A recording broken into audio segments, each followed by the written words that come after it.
Hello and welcome to Inside Music, episode number 60. I'm your host, James Shotwell, and on this week's episode, I have two guests. The first, returning guest Jeremy Weiss, is here to discuss Launch Music Conference 2016. If you don't know about Launch, it's basically a conference and music festival in Pennsylvania that's a lot like a condensed version of South by Southwest. There are panels during the day and performances at night. There are over 18 stages, 200 artists, and so many music industry professionals, I couldn't begin to count them. I will be there this April, just like I was last April, talking about piracy and digital distribution. But even if you're not interested in those things, you should still come because it's a great place to network and learn about the true life of people who work in music. My second guest this week, and this is a big one, Bryce Avery of the Rocket Summer. I've been a fan of Bryce and the Rocket Summer for over a decade at this point, and it was a great honor to get to talk with him ahead of his new album, Zoetic, which hits stores this Friday, February 26th. Bryce and I actually had two conversations, and the reason for that is kind of a funny story. You see, when artists are promoting a new album such as Bryce, they typically have press days where they put all their interviews back to back to back. The same thing happened with me and Bryce for this interview, but we got a little lost in conversation. By the time we started to get into some really meaty material, there was a ding on the conference line, and somebody else had to come on. We weren't expecting it, and I left it in the show so that you could hear it. But thankfully, the great people at Raby were able to connect me and Bryce once more the following week to have a second conversation. We don't really pick up where we left off, but we do have another great discussion about Zoetic and the things currently happening in Bryce's life. Before I get there, however, I need to tell you about our sponsor. This week's sponsor, as with every episode of Inside Music, is Holix, the music industry's leading promotional digital distribution company. What that means is that Holix helps record labels, publicists, and independent artists all over the world share their new and unreleased music with members of the media and industry at large without fear of piracy. Should a leak occur, Holix has a wide array of tools to help prevent the spread of unwanted files online, and they can even help you figure out who is responsible. For more information on Holix and access to a free 30-day trial, visit www.holix.com. That's www.haulix.com. Now, the two conversations go pretty long, so I'm going to keep this one short, but please follow the podcast on Twitter. It's at Inside Music Pod. That's at Inside Music POD. And please follow along on our blog, haulixdaily.com, HAULIX daily.com. Launch Music Conference happens late this April, and the Rocket Summer Zoetic comes out February 26th. I'm going to play a little music from somebody that's going to be at Launch Music Conference, who also happens to appear on the television series Empire, and then we'll get to Jeremy. I'm going to come back, we'll talk about Bryce a little bit more, then we'll get to the Rocket Summer. Thank you so much for listening. Enjoy the show. She do it all night. She going hard, right? She loves spotlight. She make that thing go. Drip, drop, drip, drippity drop, drip, drop. I do my dance like drip, drop, drip, drippity drop, drip, drop, drip, drippity drop.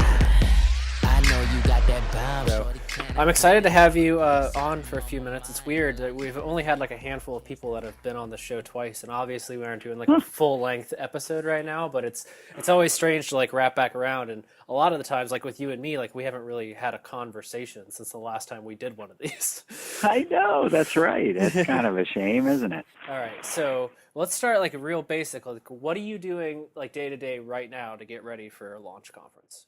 This week is all about the selection, the process where we find out which artists we are able to place for performance. So we have about 200 spots for about 600 submissions. And we go through, there's 8 of us, and we go through every single band and performer and listen to as much music as humanly possible and make hundreds of notes about these groups and where they may potentially go, and then just continue over hours and hours and days to winnow the field until we've finally decided the first round of invitations will go out. I like how you put that. I like that you said select who is able to perform as opposed to being like who wins or like who. Like you said it in like a very positive way. That doesn't sound like a contest at all. No, and that is quite deliberate. The wording is quite deliberate. I've been very careful about that because I need people to understand that it is not winning or losing. It does not mean that you're good or bad. It's whether or not we are able to place you for a variety of reasons. Yes, of course, our taste weighs in. There's no question about that, and our evaluation of your performance or your songwriting. But it's just as important to me that people recognize as well that they are given from submitting free passes to the conference, regardless of how many people are performing in the group. So if you were not able to be placed, you're invited to attend with our compliments, because it is about these musicians. And these badges are, $65, $70. And if you're a 5-piece band, we're saying here, you can come to this for free, because, maybe you'll find out a few things about maybe why it didn't work out for you this year. Or on a lighter note, maybe you'll just make a really cool connection with somebody and do some business and get some things popping for your career. So a lot of times as well, there'll be limited options in a certain genre or subgenre. So if we have 300 singer-songwriters and we're only able to fill 40 or 50 spots with that particular genre, then it is what it is. And you can imagine, like an NCAA bracket, James, you're going to have people on the bubble, if you will. Yeah. I like that you seem to be making it. I mean, this has always been the case, but you've always kind of made it, all inclusive, as opposed to like whoever can afford it or whoever is good enough to be here. Launch really tries to sell like this is a place for everybody. I'm glad you feel that way, man, honestly, because community is definitely something that we're very focused on. I also am cognizant of the fact that every artist I ever met was broke. So it's hard enough to get your butt over here with gas and tolls and flights or whatever, and then find a place to crash or rent a hotel, and then try to bring your A game with everything else under the sun, from promo material to, demos and stuff that you need to get together to make the most of your conference experience. So I can't say we'll be able to do this forever, but I can tell you in our 8th year, it is still at the center of our mission, which is how do we make it as easy as possible with the things we can control, like admission, cost of admission, things like that, for people to get here and become part of a greater community and connect with other musicians and professionals. Well, I'm happy to hear that, man, because this year Holix is doing, so far we have 3, where I'm going to go to South by and do a panel, and then I'm coming to you guys, and then in May I'm going to Music Biz, and, far and beyond, Launch is the one that I feel is most inclusive so far, because it's hoops and hurdles for every single one to some extent, but you guys definitely have far less than some of the other conferences out there, and they're not that different in terms of programming. Obviously, South by Southwest is massive, but if you cut out the performance side of it and just go to like the education, the components are pretty much the same, and it's kind of interesting to see how you guys make a choice that I see a lot of other conferences not make to try to welcome everybody. It's a difficult choice too, to be so focused on the educational aspect and the mentoring and the networking aspect, because it's far and away the least sexy side of the event. I mean, it's tempting for me every year to just pull the trigger and build out of this some sort of firefly where down the road I can see a phenomenal product, a great music festival concert event, but where I can foresee down the road the dwindling of this educational part, this participatory part, where all things are equal and everyone gets a fair shot to spit their game. That really is the conference side. And, even down to the fact that the performances are called showcases, and even those that are enlisted at a fee, all right, are normally called headliners, right? We added those in to draw further attention to the overarching event, which we had hoped would trickle down to the developing artists, the lesser known artists. And even those artists that are brought here for a fee and that command, gratuitous crowds, they're called marquee showcases. They're not called headliners. It's all in keeping in strict accordance with this being an educational undertaking and a networking and music community gathering.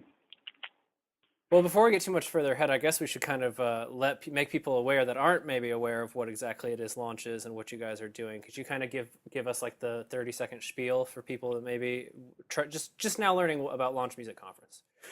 The lead word is it's a huge party. The party is the lead word. I know that sounds kind of stupid, but it really is just a shitload of fun. And I mean, people come here with the look. You throw a few thousand musicians in one building, and you're going to have a blast, in my estimation and in my experience.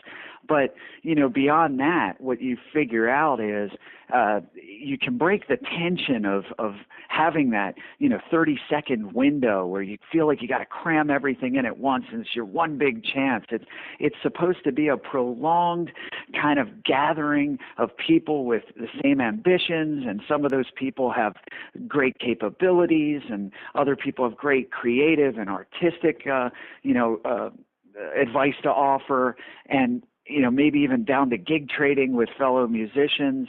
But, within that party, a lot of business is conducted and a lot of evaluation and self-evaluation. And we hope that people pick up along the way, certain things, even if they're co-oping ideas. It's an invitation to do so.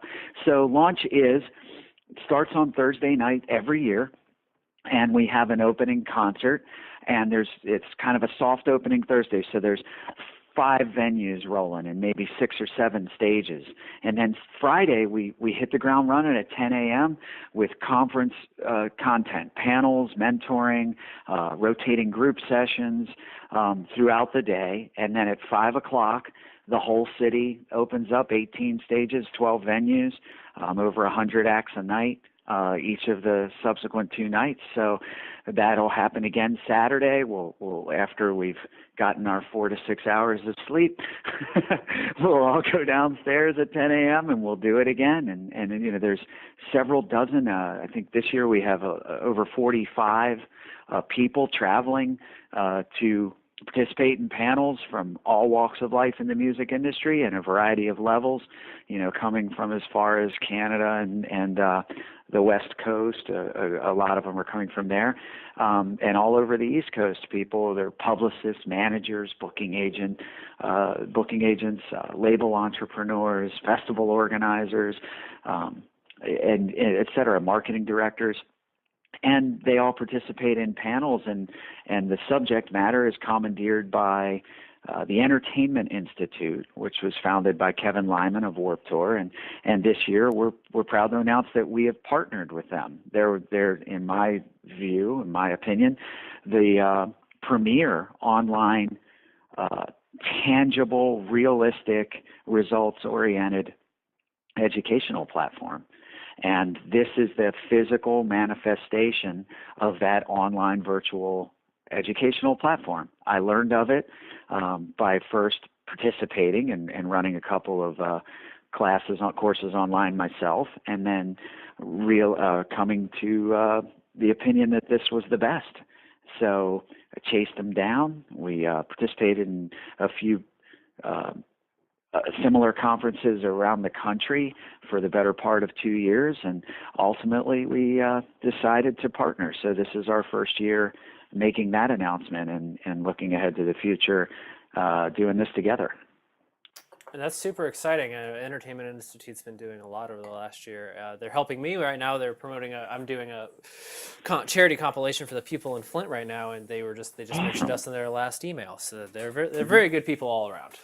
I couldn't agree more. I'm glad you reached the same conclusion. Well, I was going to tell you, I haven't gotten a chance to really tell you this story much, but I wanted to save it for the podcast because it really spoke to me about like what a conference like this can accomplish. Because for me, somebody that already works in music, like I go to a conference usually to promote something or to cover something, and that's kind of why I'm there, because I more or less have made it into the music industry to some degree. I like, it's good to sharpen your skills, but like I have a job. I've reached the goal of most of the people there. And last October, I got invited out to Manchester University in rural Pennsylvania, as rural Pennsylvania as I had ever been. Yeah. It's way out a lot there. of that here. Yeah. I got there, and the reason that I got to go and speak on behalf of Holics is because I had actually met them all at Launch Music Conference, and they told me that when they were coming up with their budget for the new year, that launch was one of the few things that like they had to have. Like that was one of the things that they always make it a point to go to, because for kids like that, have really smart, hardworking, driven kids there that want to be part of the music business. And launch is legitimately the only like open door they can find to figure out how to do it. Well, that's the thing. I think that everything I've ever sought by way of evaluation, I hope is voluntary. I hope that I can bring something to out to market. People can try it, and if they like it, they return. And Mansfield has been making it a point to organize really large student trips down to this event, which tells me it's just extremely gratifying that those educators and those people who are applying themselves in a collegiate program focused on the music industry found merit and value here. And that's great. I mean, the only thing, launch is only worth the results that people experience. And that's from the attendee of the festival program at night, the attendee to the conference portion by day, the panelists who participate, are good things happening? Are they, it's funny you said, I agree with you. I have a job, and I'm pretty much 90% sure of like how I do it and what works.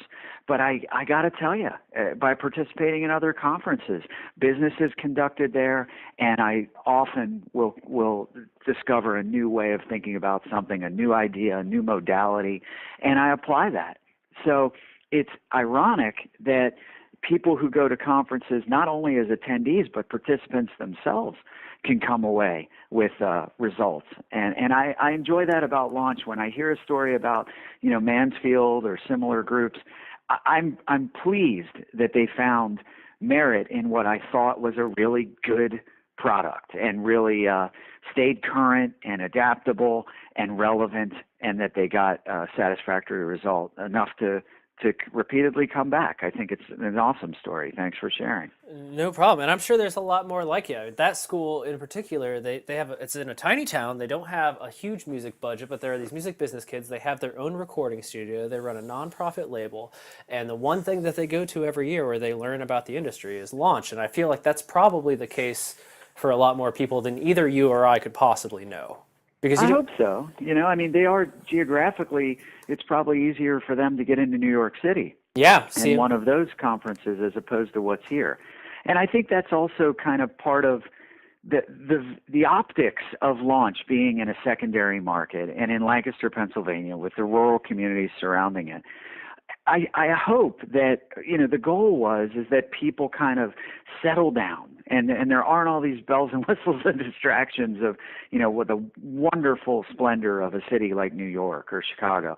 I feel like people can kind of already get in that kind of disposition, that mood where they can relax and feel like they're not the smallest fish in the ocean when they walk through the doors. And I think that's something that, I reflect on pretty often. I kind of like the folksy feel of it a lot. And maybe that's something that resonates highly with, students who are from a rural community college. It's not a community college, a college from a rural community. Yeah. I made that mistake too. Don't worry. But I was in there. I was in front of them when I did it, so it's okay. No, but I think you're absolutely right. And, I come from a small place in Michigan, so I get it when I'm there because it's something I never had. And so it makes me excited to come back this year because, A, there's people that I know there from another school, but I wonder who else I'll meet this year that, in 6 months might send me an email and be like, hey, I saw you speak at this thing. Like the people that I've met from launch are always people that I hear from again, as opposed to sometimes you go to a networking event or a conference, you hand out 100 business cards and have a bunch of conversations, and then you never hear from anybody ever again. Launch is one where, in my own personal experience, like we walked away with the results, with actual, relationships. Dude, that's awesome. That is exactly how I quantify the value of this event. From stories like that. There's no other way to do it. I have been working in this loosely described music industry for my entire life, since I was 15 years old, and I'm 44. And one thing I have learned is you are the only way to value your efforts is the reactions of others. Meaning, if you had come here and said, hey, I just didn't really feel like, much was accomplished. That's something I would contemplate and try to fix. And this industry is filled with business card pushers who are just trying to convince you of their merit without showing you the work or giving you a chance to experience, the model that they've set up. And I'm a little bit opposite in that. I entertain everyone's feedback and evaluation, and we try to make adjustments so that we can drag the lake with the broadest net as possible, and really make sure that we're careful to consider what would make this the most results-oriented positive experience for someone. So I'm glad. I'm again grateful to hear anybody come and say, hey, this actually worked for me. That's how I quantify the success of launch or failure, and I'm grateful to hear it. Well, no, I'm grateful for being able to participate. Now we're getting short on time, so I guess we should run through a few things. What are the big bands that you've revealed so far that people should know about? Like let's run through some of the highlights of this year's launch. What music-wise, what are we excited about? There's some pending announcements still forthcoming, so I have to throw that caveat out there. But We're really excited to have like a time-honored indie, post-punk band, Bayside. They through their Victory and Hopeless Records releases, like I'm hard pressed to meet anyone who in the last 12 to 15 years hasn't had them come across their MP3 or iPod or whatever iPhone music collection. Yeah. So I'm really excited to have them there. They're going to open and they're going to be part of the largest kickoff event there Thursday night. We also have a band that almost seemingly came up through the ranks at launch. I mean, they met their current manager at launch, and they've really exploded in this market. And, if you ask me, throughout the country, Ice Nine Kills, they're coming back and they're going to take over a night. Yeah. They were on the show not long ago. Pardon me? They were just on the show. Oh, that's fantastic. So there you go. Yeah, I got nothing but love for those guys, and it's been nice to have been so close to that growth and watch it. It's been great. And then we have kind of the quirky covers, like humorous kind of acoustic duo, the Weekend Riot. They're coming to do a performance this year, and we're stoked about that. There's a couple of returning acts, and Launch is a developing artist conference, so I like to see artists develop within the system and watch them grow well beyond it. So we have this band Love Betty from Pittsburgh. That this isn't their first launch, but they've done some really freaking cool things over the last few years, and they're coming back to take admittedly a higher profile like time slot and stage, and same thing with a group called Sweet Lita. So yeah, there's a lot, and then of course, I would be remiss if I didn't mention Intervals is coming, which is like this exploding on the scene prog band that I'm super excited about as well. And then a couple of admittedly developing artists, but bands that we're really excited about, like Hazing is a band on In Vogue Records. There's a band called Weather Eye coming. There's a band on Solid State called 21 that's coming. And there's a group that last year, I think, or the year before, was hand-plucked out of a smaller stage at launch by Kevin Lyman and put on a few dates of Warped Tour. They're from New Jersey. They're a ska band called Stacked Like Pancakes, and we're really excited to see how far they've come along and welcome them back. So those are just a handful. I'm always careful to say, I curry no favor. No one curries a special favor with me. Like I try, I have this terrific opportunity to be one of the first sets of ears on what the schedule is going to look like. And I always have a top 15 list that even I, as director, with a few other things to worry about in the moment, I always try to make it to at least 10 to 12 of those 15 bands. I make notes in my phone and build my schedule like you can through the site. And I've signed a couple of bands to my record label as a result, or just made really great relationships and welcomed them them to my venue or one of my CI production shows in Lancaster. So I look forward to that. I encourage people to be excited about these early announced acts, but I can't recommend enough going through the lineup when it's announced and building your schedule and trying to find that something new that really strikes a chord with you. Yeah, no, definitely. I saw a lot of great acts last year. One that I got to see, that I saw at launch, I'd never heard of before, and then they've had like a stellar year. Was I saw from what is it? From Ashes to New open for Atreyu last year, and Yep. then they ended up going on tour with Atreyu in the fall. And now they're headlining. I think they're headlining their own tour this spring at some point. Like that band really took off since last spring.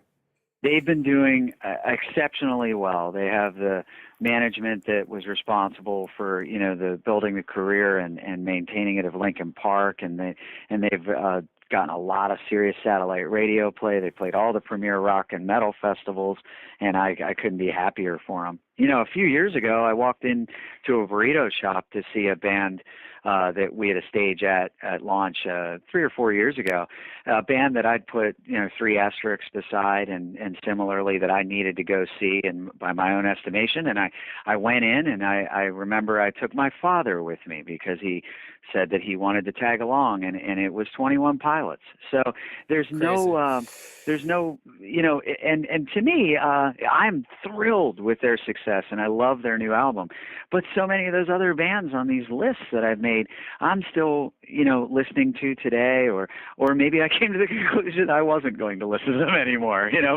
But it is cool. Like, I really like to kind of build my own story, what bands really struck me. And yeah, it's cool, and especially when one of them, like 21 Pilots, or another band I have my eye on, From Ashes to New, when you're kind of gratified because obviously other people agree with your assessment of that band, so super cool, really cool, great feeling. Well, that's awesome, man. Well, I appreciate you taking 20 minutes ish here to talk to me about this. We had you in the podcast last year, and to be fair to everyone else, it was like, well, we can't give them a full extra show, but I think I think this is going to appear right before our conversation with the Rocket Summer, so it should still be great for you. Oh, great band. Yeah, awesome. Great That's people. Fantastic. So, dude, thanks for everything, and I really appreciate your continued participation, your enthusiasm, your support. And I look can't forward wait to see you this year. Yeah, no, I honestly, earlier today I had a conversation with another person who I don't even know that they're on a panel or anything. They just they're just going, and they reached out to me and they're like, "Are you going to be there again this year? Because I'm going." And I was like, "Oh yeah," and they're like, "This might be the only time this year we see each other." And I was like, "Well, that tends to be what every conference is for somebody in the music business. That's when you see the other music business professionals. Like, the only time I saw Vince from Metal Blade Records last year was at launch. The only time I saw the girls from Catalyst was at launch, and we'll see each other again this year." And so it's kind of a family reunion for me. Also, real quick before we get off, I guess I want us both to give someone a Lancaster food recommendation, because last year you gave me like 20. I went out, I've eaten my way through the city, and the one place that I always think about now and I talk about to my fiance is the Fridge Pizza. Oh, yeah. Fantastic. So anyone, place, yeah. My recommendation for when you're in Lancaster for launch, because everyone listening will obviously want to go to the Fridge, get some pizza and some cider. They have some great hard ciders. They have a lot of beer too, but I'm a cider guy. Drink the cider. What about you? You'll find the cider, no doubt about it. And we'll make sure that you get some Strongbow cider That's while my you're favorite. here too, because they're participating again. Great. So where do you always tell people to go? Honestly, it depends on their current situation financially. So Fair enough. Yeah, I really do love the food over at the Lancaster Dispensing Company. They've been a host venue since year one, and it's a really intimate setting, and the food is fantastic, and it's extremely cost effective.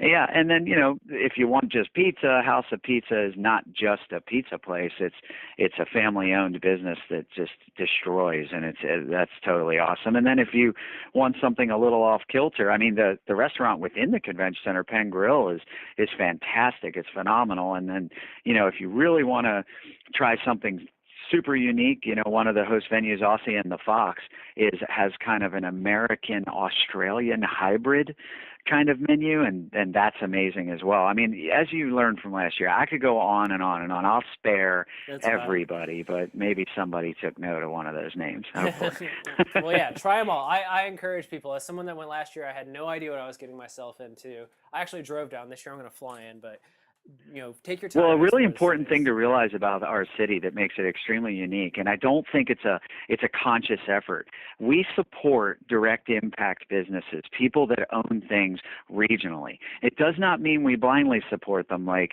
the burrito shop across from my street is freaking fantastic, raw burritos, or no one would eat there.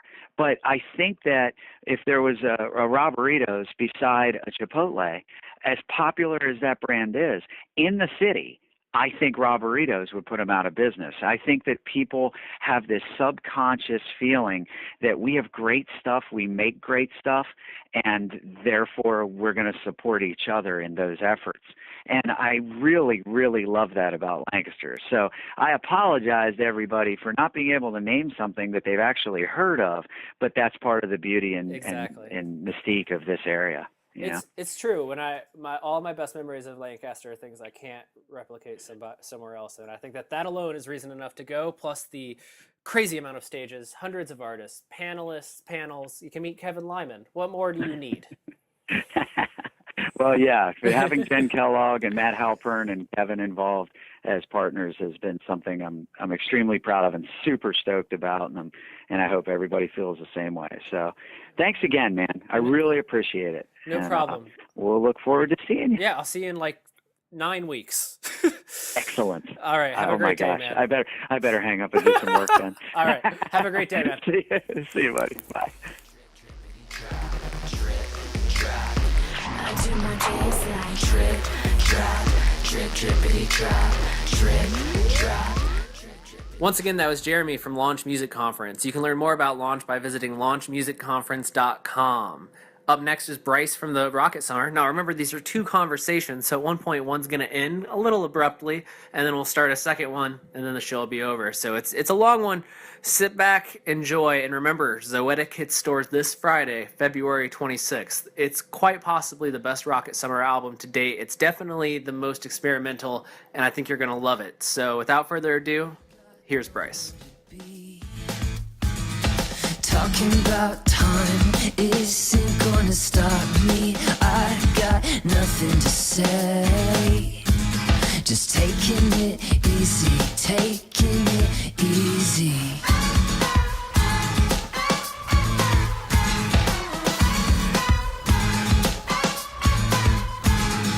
I feel calm in the state. Been working on kicking my I'm good. Sorry if I realized I'm a couple minutes late. Oh no, that's fine. That? Don't worry about it. I actually did. It's a weird day for me. I double booked my podcast recording, so I actually talked to the guys in Drowning Pool earlier today. So this is a weird transition for me, but I'm excited about it. Where Drowning Pool? They're from Dallas. That's where I'm from. Oh yeah, is that where you are right now? Yeah, no, actually, I'm in Los Angeles right now. Los Angeles, yeah. I know you moved out there. I didn't know if you were still out there. Yeah, I came out here to make a record, and then ended up sort of being here for a lot longer than I thought. Happens. Yeah, man. That's like the Los Angeles story. I came out here for one thing, and then I stayed there forever. Yeah. Are you in LA? No, but I have plenty of friends that have gone out there for music or movies or whatever it happens to be, chasing some dream, and then they just end up kind of becoming a native. Yeah. There's a lot. But at the same time, it's like a place where people kind of come and go. Like it's like often that people don't stay here. It's true. It's true. If it works out, you end up staying, I should say. For everyone else, it's temporary. Pretty much, yeah. Do you know how you're feeling about it yet? You think this is a new home base for you, or still feeling it out? I don't know, man. I don't know. I think right now all I really care about is just getting on the road. With this album, I every time I make a record, I try to get out of town. The last record, Life Without the Words, I made that really close to my house, and some of it in my house back in Texas, and that was the only time I had ever done that, and it was a really cool experience too, like sleeping in my own bed every night. But I don't know. Sometimes when you get out of town, kind of makes you feel like you're a little more on a mission, and so with this record, I really wanted to do that, and but I knew it was going to be a little bit longer because I knew I kind of had to write it all, and I don't know, I figured let's go where the ocean is and the canyons are, and people are sort of chasing art in the air, and that's just in the air, and I have a bunch of friends out here and stuff, but I certainly don't do the LA thing really at all. I just kind of, I took my stuff with me and I just rented out my house. I'm like a landlord. And I just kind of here for now, but it's kind of crazy because man, it's nuts. Like a couple days ago in the middle of the night, I woke up and it was like the gnarliest smell I'd ever smelled in my life. I thought my house was on fire. It was like a weird electrical fire smell or something. And I realized it was a skunk. And I was like, oh my gosh. So I just assumed that it was like right outside my window. And then, dude, the very next night, I'd been asleep for like an hour or two. And all of a sudden the smell and the noises came. Like there was like skunks had straight up invaded my house, dude. It like skunks, like unreal. Like they somehow got underneath my house and then in the walls, and so like for the past few days I've been like trying to get these things out.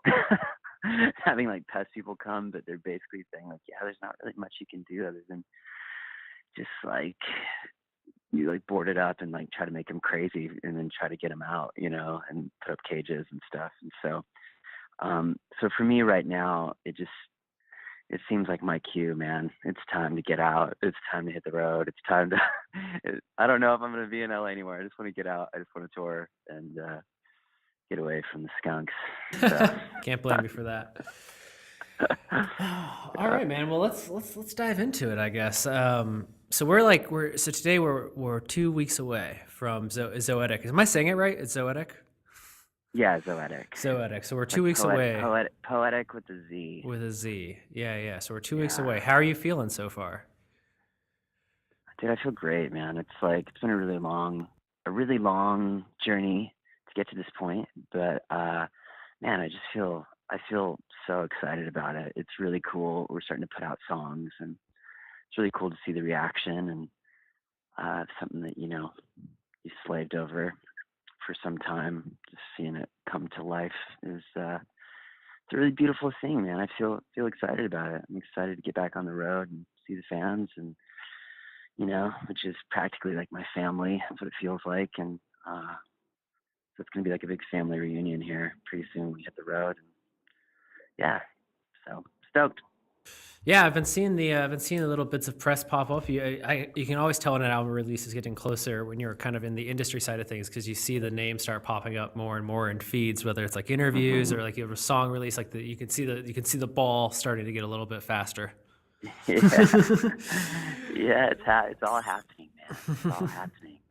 Yeah, so we have you have 3 songs out from the record right now, with the most recent one being Cold War, right? Yeah, we debuted that yesterday.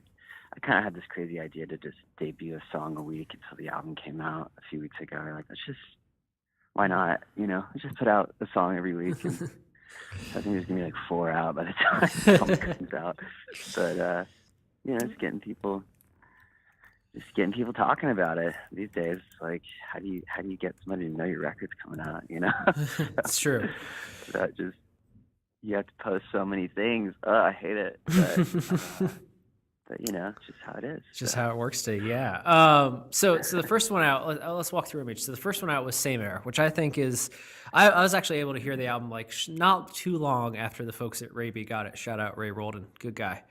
Yeah, he's awesome. They came to me with the record, and they're like, so they're coming back, and I think they'd be really good. I think Bryce would be great for the podcast. And I was like, great. And Same Air was the very first song that I heard on the record that I was like, this to me is the track that ties together everything you've done before with everything you're kind of doing now. To me, it's the perfect like middle piece of that story, where you're like, how did we go from the last album to this one? Same Air kind of says everything you need to say about that, I think. Oh, thank What you, man. what was Yeah. I your just felt like yeah? that was a good. Yeah, I just felt like that was a good first song to put out.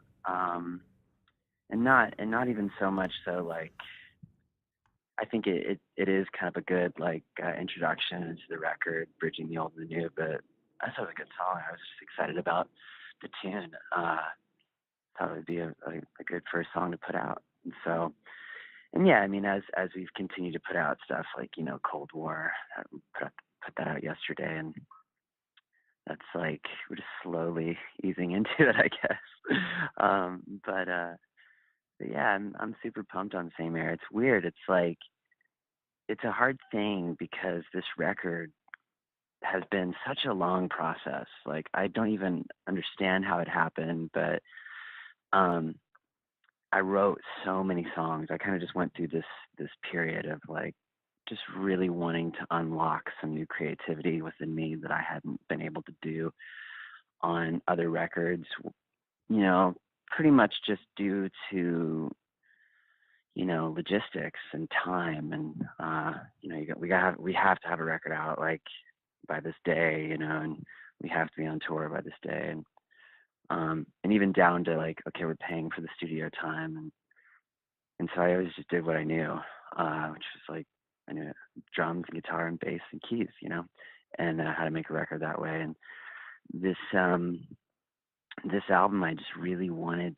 to delve further into stuff that got me excited about making music and just sonic landscapes. And so I just kind of put together my own studio in a house here, one bedroom I slept in, and then there's a small wall, and then another room that was a 2-bedroom place, and I made a whole record in a room. You know, and in the process, I just wrote so many songs. I mean, it was something like 100 songs that are like just kind of sitting there. A lot of them aren't finished. A lot of them are like verses and choruses and melody, like a lot of that kind of stuff. But I ended up narrowing it down and wrote out some like 40, 50 songs and actually started demoing all of them. And I kind of went through this whole thing of like, where am I going with it? Is it a Rocket Summer record? Is it like a side project? Because some of the stuff I was doing was pretty different. But then I just sort of realized like, yeah, it is a Rocket Summer record, and it's just it just has evolved, into this new sound. But over this time, I looked up and it was like I'd been writing for like a solid year, and I recorded, since I had to do so many songs, it was probably over like a 6-month period, which is so much more than I normally do. I've always only spent like maybe a couple months making an album, but this one was just, I don't know, I was just kind of going all over the place with it. And so it's interesting to even put out these songs because it's like Cold War. I wrote that song when I was on my way out to Los Angeles, and I stopped in Marfa. That was like 2.5 years ago. And so it's so weird to be putting out these songs, some of which are new and some of which, like Same Air, is a pretty old one too. And so I just went off on a tangent. I don't even know if I answered the question or what the question It was was interesting, so I at think this we're point. fine. Yeah. But yeah, I think it was something about Same Air. Yeah. But yeah, That's where we started, I so think. so looking back, it's like Same Air. Yeah, Same Air is a good song, I guess. No. I get what you're saying. We'll get Sorry, to dude. locking yourself away in a 2-bedroom soon. We're almost there. We're almost there. Actually, you led into where we were headed, anyways. So let's get a timeline kind of established here. So, Life Will Write the Words came out in 2012. You go out to promote that. The Christmas EP comes in 2013. By the time that's out, is some of the material for this record already written, or had you not yet started yet? It was in its really early stages. There were like there were parts, there were not really any lyrics. There were like there's a song called Uni that's coming out here pretty soon that it's like heavily based around this this guitar hook, this guitar riff. It's like dun, dun, dun, dun, dun, dun. And like I wrote that doing Life Write the Words, but and that was kind of like when I knew I was sort of heading in a new direction. But yeah, as far as the timeline, I really appreciate you actually saying that, because everyone keeps saying that I spent 4 years making a record, and Yeah. that's kind of making me a little like, dude, that is not how it went down. Yeah, 2013 made Life Write the Words and toured on it for like a year, and then late 2014 made a Christmas EP, and it wasn't until 2015 where 2014. Sorry. Yeah. New Wait, year. what was the time? Yeah, 2013, and then late 2013 made the EP. Yeah, so 2014 is when I started writing, and I pretty much like wrote the entire year, and so that was a lengthy process, and there were a lot of life things that went down in my life that year too. It's like I wasn't just every minute of every day like doing these things. It's like I got like skunk issues. You know what I'm saying? You got real like, life problems. I don't know if you caught that, if you were recording that. Yeah. But yeah, like, and so it was like really late 2014 around Christmas when I started recording. So pretty much 2015, and then the album was done in May. So of 2015, and so it's kind of crazy that it's actually been, I finished tracking it that long ago, but then we had to go through a lot of figuring out a lot of things, and did a big pre-order, and mixing the album took a really long time. There was just a lot of parts, and yeah, so it's crazy. It's like boring to even hear me talk about you're the fine. timeline and stuff. But yeah, it's like it's been a lengthy process, and I just really hope that I don't do that again. I'm so very proud of this album. I couldn't be happier about it. I think I'm really glad I did it, but I definitely hope that I got the whole soul searching thing out of my system for a while, so that I can just, because playing live for me is the most important thing, and being on tour and just sharing that moment night after night with fans who have become like, I know so many of our fans, it's like we've been doing it for so long that they really are like friends and family, and you see so many familiar faces every night in the crowd, and that was really tough to be away for that long, and especially just so secluded, kind of like suffer from out of sight, out of mind, like you start to forget like that people even care, you know what I'm saying? And so I realized like, yeah, I can't do that again. I really want to make the next record sooner, and just have plans sooner, but I'm glad I did this. I think for me at least, it's a pivotal record for me. I'm not saying, I'm not gonna be like, this is a pivotal record, but just in my own creative process, it's definitely one that I'm super proud of. I'm proud of all of them, but this one is certainly one that I feel like I kind of got to unlock some new ideas that were hidden away inside of me, and I'm pumped to see how people like it or don't like it or what, but it's art, for better or for worse. Exactly.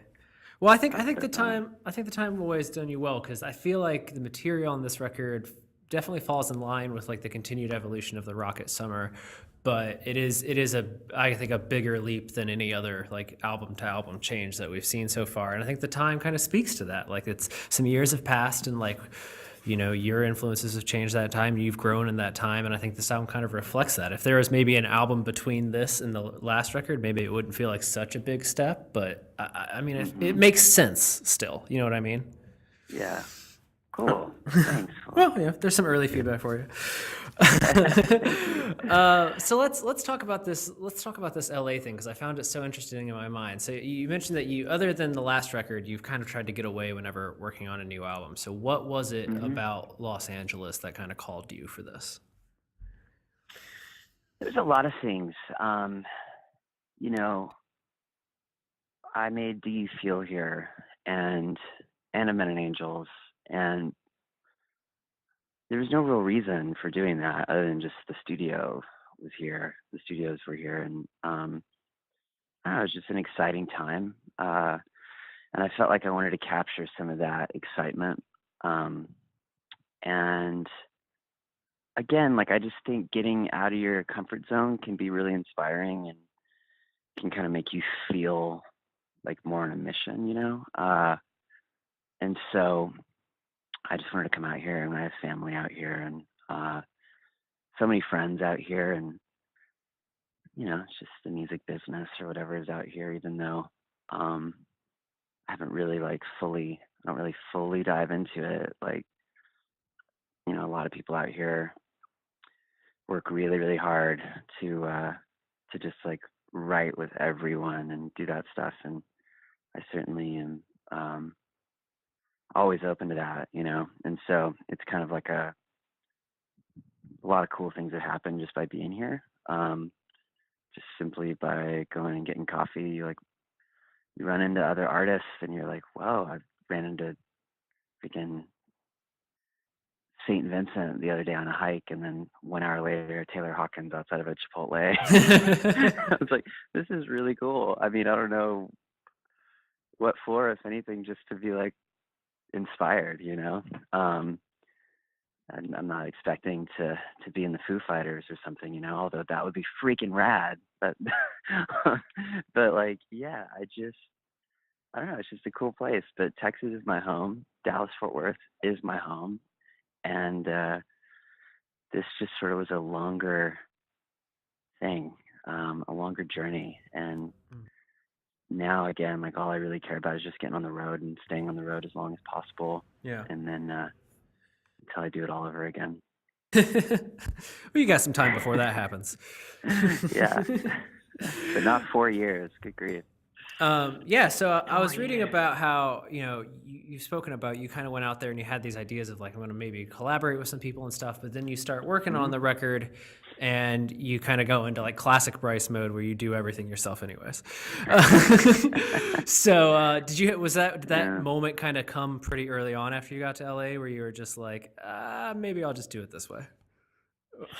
I mean, it wasn't like a really quick decision. It was a lot that went into that. I mean, and I honestly feel like there was a reason that I went through it, even on a kind of a grander scale. I think I was supposed to learn more about production, and yeah, I met with a handful of producers that I made a few demos, and I like met with a handful of producers, and I spent kind of a lot of time actually doing that. Because there was a big part of me that was like, I moved to LA, like I don't want to just make a record by myself. I don't know, like there's just something about it. And so I met with some people, but yeah, I just kind of quickly hit the reality of just I don't know, it's kind of boring to talk about, but like what I just realized with the kind of album that I wanted to make, and for as many songs as I wanted to record, and the kind of like effort that I wanted to put into just creating a really unique sonic landscape was going to take a lot of time and, quite frankly, a lot of money, and Sure. that I didn't have to afford working with other people. And so it just kind of became the thing where I was like, oh, I kind of just have to do it, and the music business is ruthless. I met with a really famous producer who was like really well known for some stuff, particularly in the 90s, like alternative scene. And like the management got back to me like, okay, he loves music, he wants to do it, but he wants to like own half your publishing, and he needs you to pay him like 50 grand, and he wants to make the record in like 2 weeks. It's just like, oh my gosh, okay. Yeah. The writing's on the wall here. I just have to do it. And so, and for me, it's like, I saw it as a challenge, and I saw it as exciting. And I think it was the best thing that could have ever happened to me, because it allowed me to spend more time and learn new tricks and new ideas to really take the sound to a different level that I'd ever done before. And I'm excited about it. But yeah, there were days where I was like, okay, I have to get out of this house. This is not inspiring, and so I would call and try to find places, and everything was booked, like studios. And I found this place in Echo Park, Silver Lake, and to I went and checked out the room, and it was this like beautiful room, and I moved all my stuff into it, and immediately there was this like Spanish Christian radio RF like coming through every one of my guitar pedals and on all of my tracks. And 3 days later, we just had to move everything out. So I had to move right back in. So I think I was like supposed to go through this thing where I had to like trust God and like just kind of go through this like learning process of just what it takes, to try to make something great. And even though it seems like an insurmountable mountain to climb, I'm here now, and hopefully, if anything, somebody listening to this will go, "Wow, if he can do it, I can do it." Yeah. So different time, and it's like you got to do what you got to do, and like if you expect, it's like there's, you can't do it all on your own, but like you kind of sometimes have to do whatever it takes to get to the next place and trust. You know what I'm saying? And so I'm really excited about it. I feel like it was perfect for what ended up happening for the album, and kind of what I know now. I'm a little too ADD to like focus on one thing anyways, and so it's cool to just add to the whatever, just the, I don't want to say skill set because that's ridiculous, but you know what I'm saying? Like it's just good. Now I have some new tools to create with, and excited. So. Do you think if this record had come about earlier in your career that you would have had the confidence to do it yourself, or do you think you would have tried to find a way to make it happen in a short amount of time where you'd be able to get the help? I mean, I don't think that it would have happened if anything, it might have been longer. I like that. It wasn't, the fact that I did it all myself, I don't think made it take longer. I think, I don't know, because I think if anything, people wouldn't have been able to stay up all night with me. And True. So, but Sure. no, I probably would have made it work then too. And but again, I knew I wanted to make a record that was like different, and so I think had I had made a record where it was just a little more standard in terms of the instrumentation and the production, kind of like Life Write the Words or any of the other records, which are pretty standard, 4-piece, 5-piece rock outfit sounding albums, it would have been a lot faster. But True. But yeah, I don't know. I just wanted to push myself to do something new, because like that's art, and if I'm not doing that, then what's the point? Truth. I don't want to pick apart too many songs on the record because obviously when people this will probably come out like the week of release, so people maybe haven't heard the album yet when this is coming out. So I don't want to talk about too many songs that maybe people aren't going to hear. And you already mentioned Uni, which was going to be one of the ones I touched on. So let's just touch on my other favorite song on the record, White Fireworks. White Fireworks, thank you for saying that. It's so funny. It's really interesting to hear, like, I feel like a lot of people mention that song, and it's like so weird because I just didn't think that when I was writing it. But I never know how to pick like a single or anything like that. So Fair enough. No, seriously, I don't. Like, I know I write them, I put my life into each one, but I've never been good at like, this is the one, Yeah. In fact, Life Write the Words, we made 6 music videos for that record, and the song Circa 46, which the title of that album comes from that song, that actually, it's kind of like one of the songs that people like the most, and we made 6 videos, we didn't even touch that song. So if that says anything about Fair enough. But so this time we're waiting on the video thing. Yeah. We're like, let's make one, and then we'll figure it out as it comes out. We'll see what people like But, and go from there. Yeah, throw eggs in the wrong basket. But yeah, White Fireworks, that song, God, I want to like sit down and listen to it, but that song is about, funny enough, that's probably one of the most snapshot autobiographical moments of this record in kind of a literal way about being in this house recording this album. Oh yeah? It's about the feeling of yearning for that moment when things click, and it actually came out of like writer's block, trying to figure out what to sing, and just like the line, it's like ballpoint to the paper, the song could save her, yet I have nothing. And then the empty cups and empathizing empty pages emphasize the emptiness. It's talking about just looking at blank pages, trying to write a song, and how I wait for it, and that feeling of when white fireworks erupt and my heart is whole again, senses ablaze, the ocean's roaring. Like, I'm just writing about wanting to write. and it's funny how that song came out. And so yeah, sometimes you just have to write about whatever's happening, even when it's the lack of writing. Yeah, even when it's that, even when you're like, I'm trying to like, it's like I'd have to look at the lyrics. It's like popcorn texture ceiling. Yeah. So many feelings, or I'd have to look at. I'm sorry, man. No, you're fine. But yeah, it's. I do think that song. I love the lyric, and that it's one of my favorite lyrics on the whole record. Is the bridge of that song. It says, "Whether or not you think you aren't equipped to paint, you really are. Just point to the light. Just point to the light that casts out the dark, and wait for it."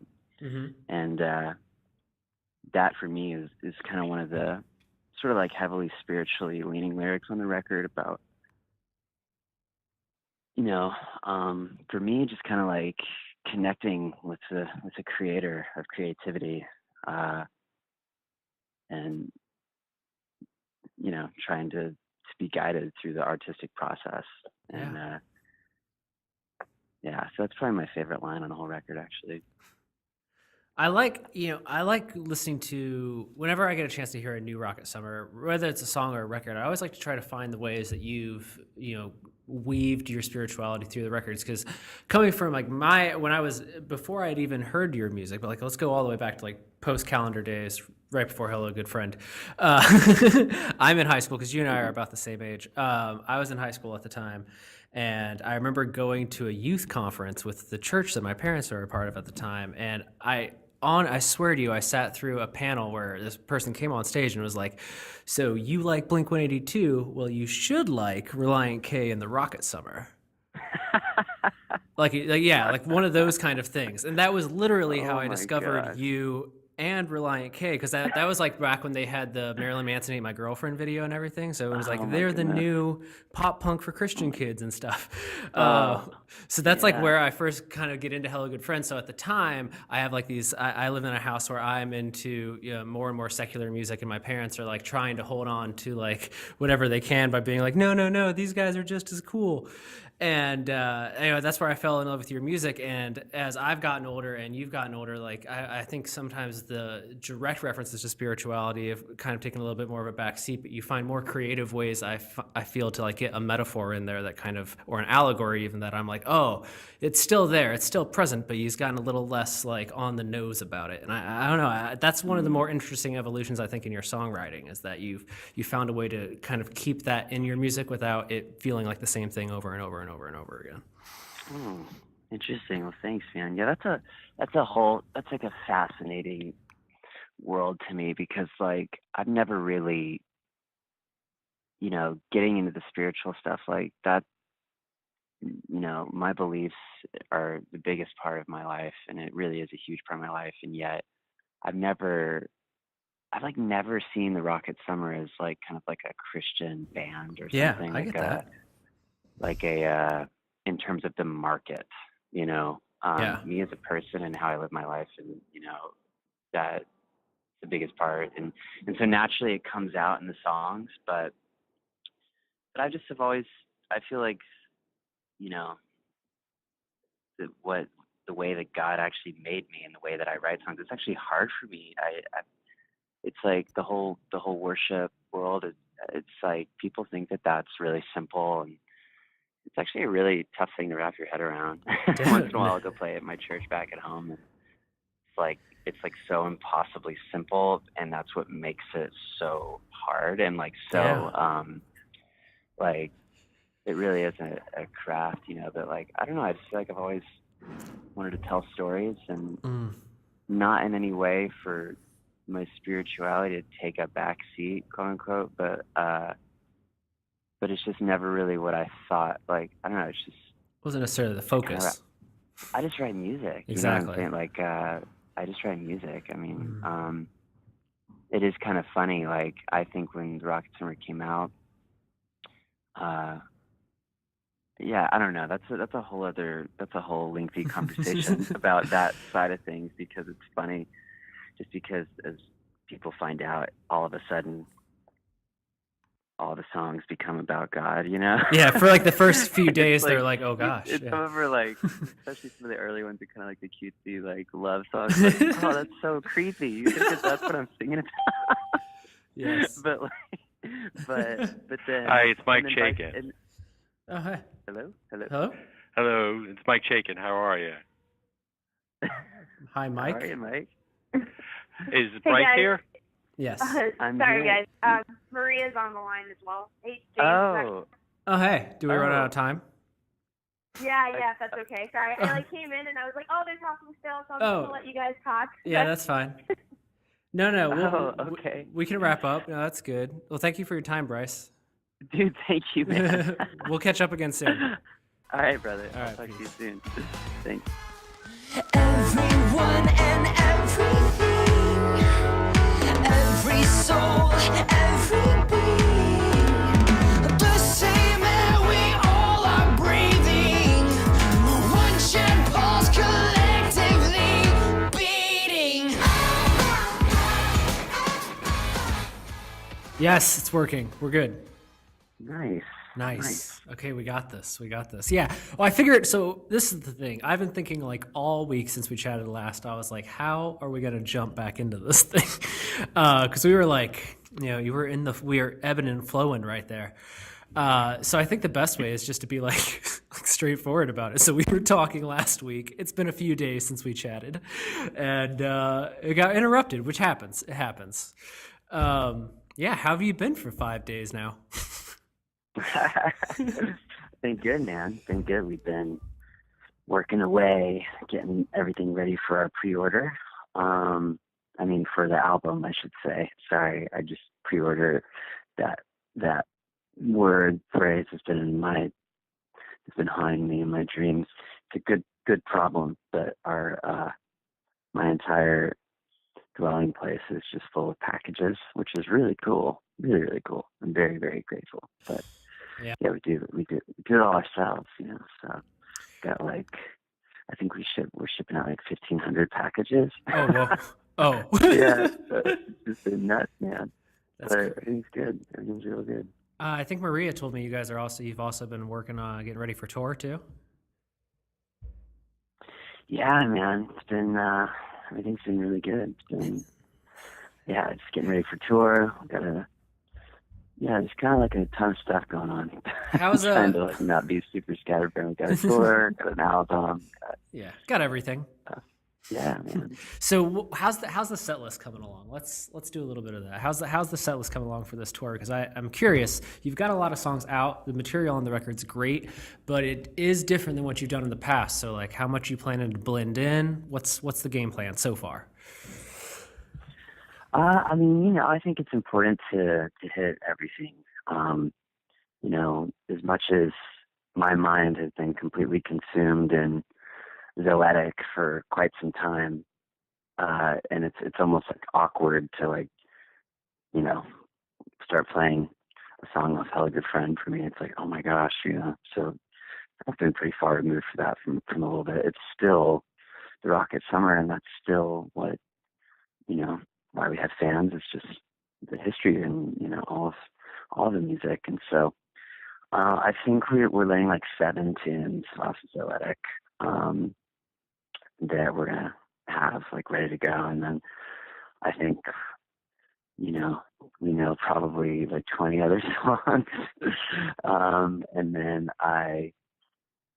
generally there's a moment in the set where I just kind of, the band takes off and it's just me, and I'm like, what do you guys want to hear? And I try my best to pull out whatever it is the crowd is wanting to hear, and I'll play a few songs that way. And it keeps it fun for me. It keeps me on my toes for sure. Yeah, because it's like I always say, just because I wrote these songs doesn't mean I know how to freaking play them. It's been a minute since I wrote a song on calendar days or Hell Good Friend or whatever. But trying to do it all. And some of the songs might go through more of a Zoetic kind of filter.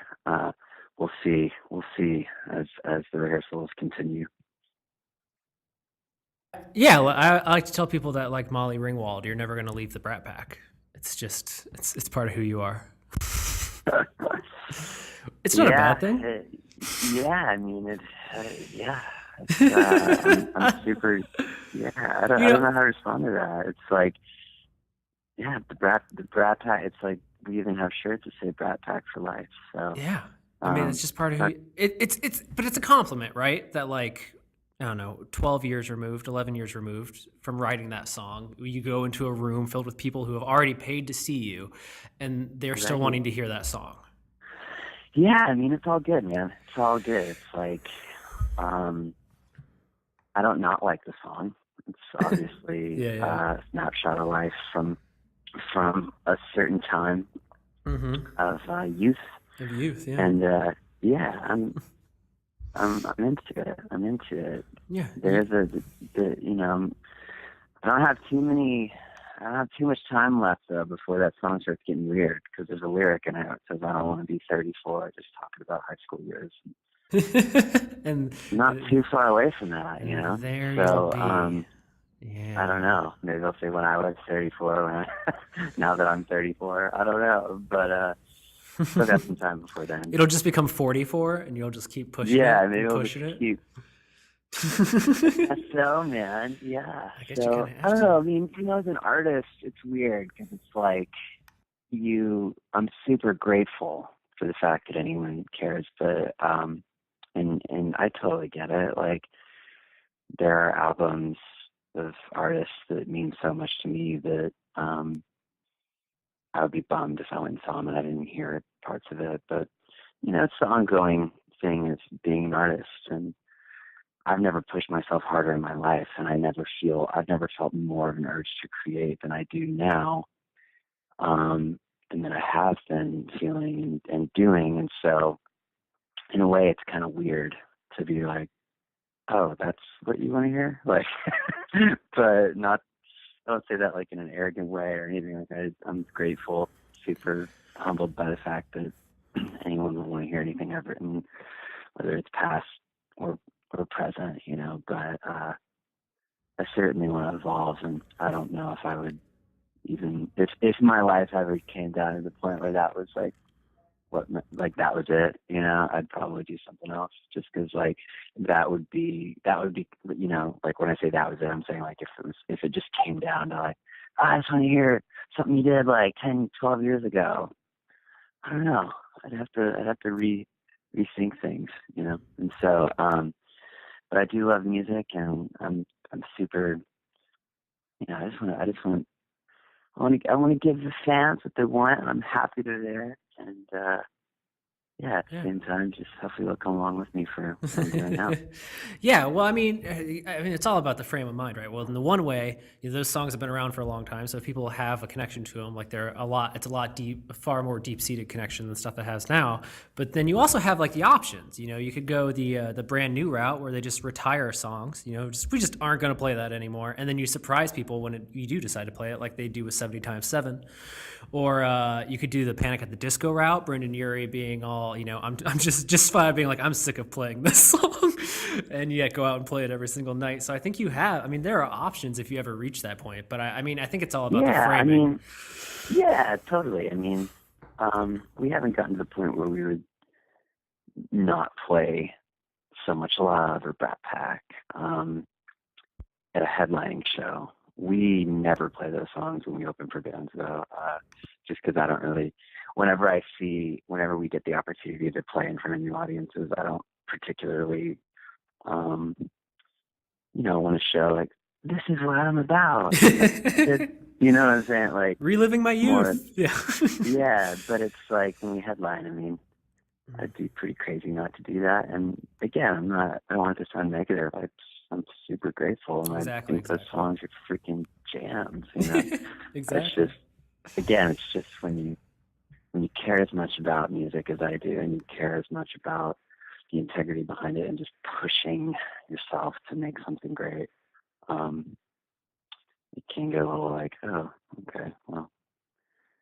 What about this? Yeah. What about my new stuff? Well, I think in time people will grow to see. I guess my hope, and I'm sure it's yours, is that people see the material in Zoetic the same way in 10 years' time. And also, it's got to be different. The songs when you're writing "Hello, Good Friend" and "Calendar Days," you're writing to this younger audience, and I think you still write to that audience, the younger crowd. But I think, especially on Zoetic, as somebody like at my age, where I'm way closer to 30 than I am 20, I'm like, this is a record for me now. And I don't know that, like at 28, I don't get as excited about a band or an album that I love as verbally as I did when I was 18 years old. Like I'm sure you're the same way. Like you like bands now, but you aren't like, oh my God, they changed my 30 years on this planet. Right. Yeah, it's like I certainly yearn for those moments. But, yeah. Oh, of course. Yeah. But yeah, they're increasingly infrequent. Yeah. I still search, and I still yearn for those moments. But I think that probably just comes with getting older and kind of having responsibilities and stuff. It's like there's less time to search on the message boards and stuff for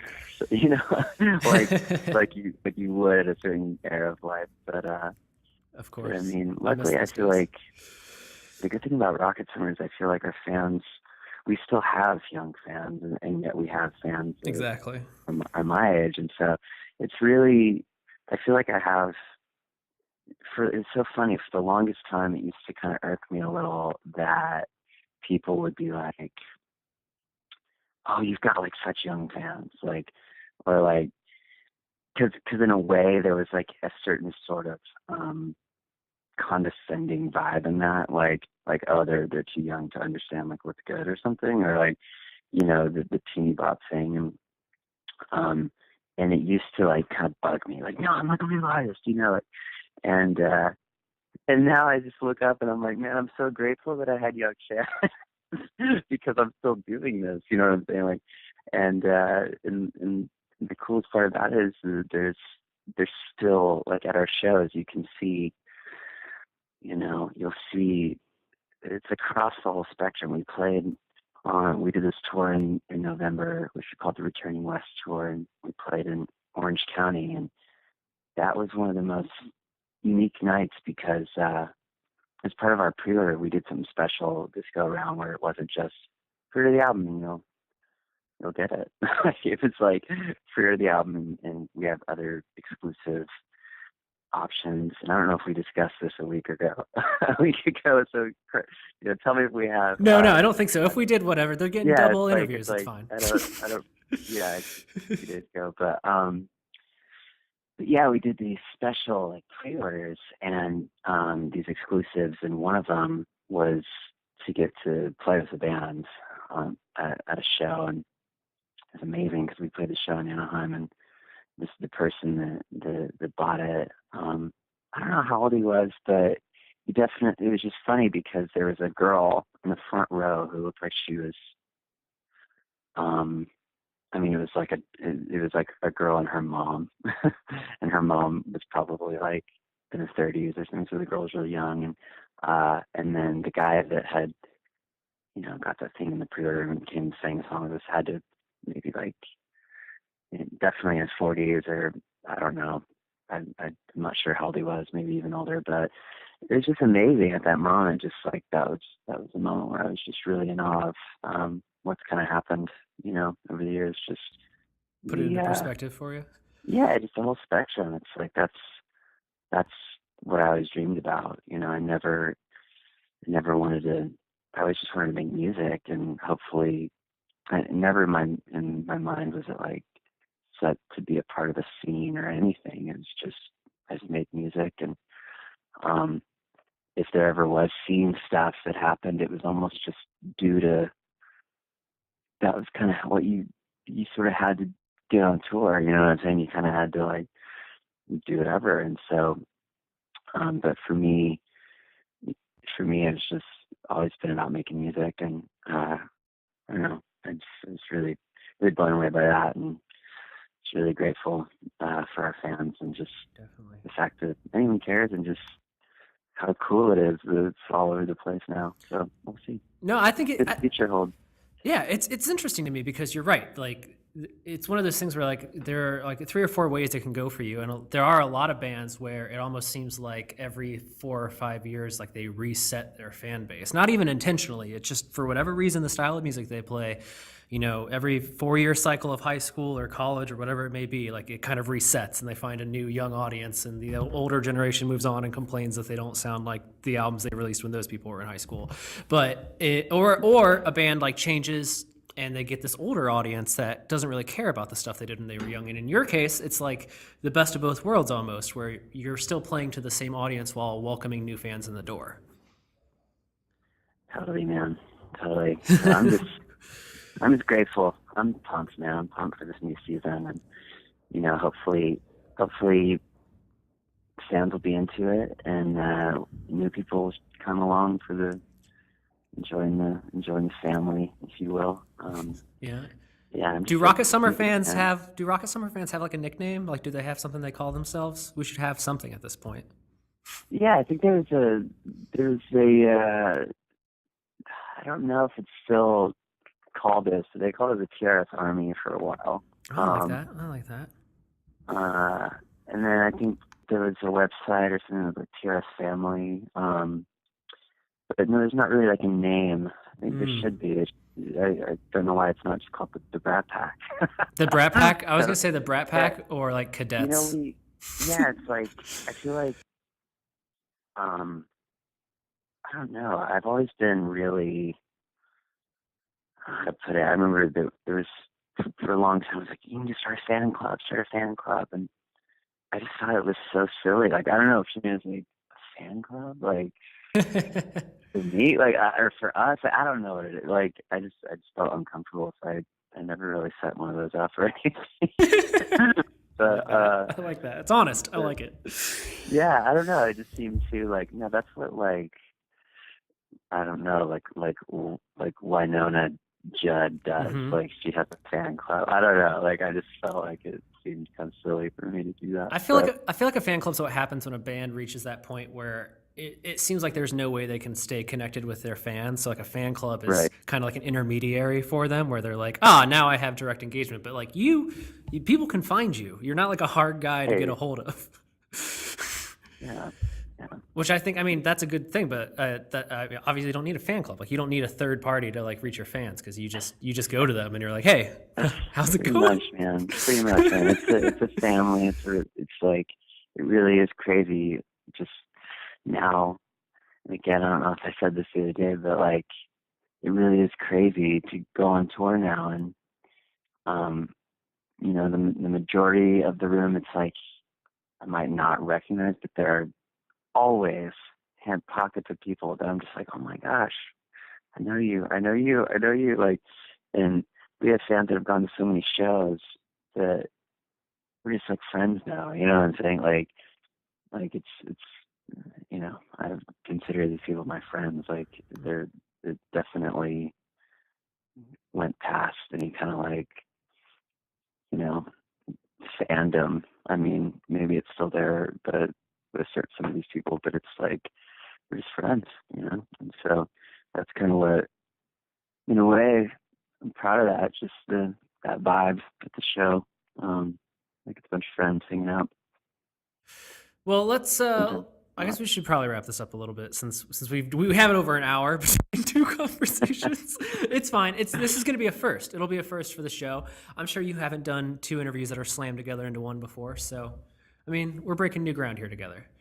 Yeah, thanks so much for doing it. Sorry, that's funny how it was all so happened. Weird. It's a good story. We both have a story. I think you should leave in the awkward beep in and everything when it was like the guy said his name. I was like, wait, what's happening here? You were so nice. It was just like you and I were both like, hi. It was one of those things like when a person walks into a conversation you're having with somebody else and you're just like, do you know who this person is? No. Do you? No. Oh, okay. Like, hey, no. It was fun. Cool. Everyone had a good. Yeah, he was cool. So we ended up talking about the show we're going to do in Connecticut. So oh, nice. It's nice that you want to do that interview. Fair enough. Okay, well, let me ask you one more thing before we get out of here. We're now, last week we did How Are You Feeling 2 weeks out from Zoetic. Now we're now 1 week out from Zoetic.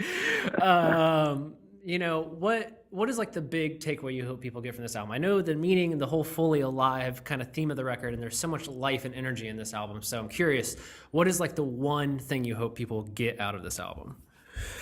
I mean, honestly, I just feel like I just hope people take what they want from it. I mean, I really just, it was an artistic expression, like in its purest, rawest form. I mean, there was no attempt to change. There was no attempt. It was just a total, like, I'm just following songs as they come out. And I just hope ultimately that it makes people feel alive and feel something, but they can kind of figure out what that something is.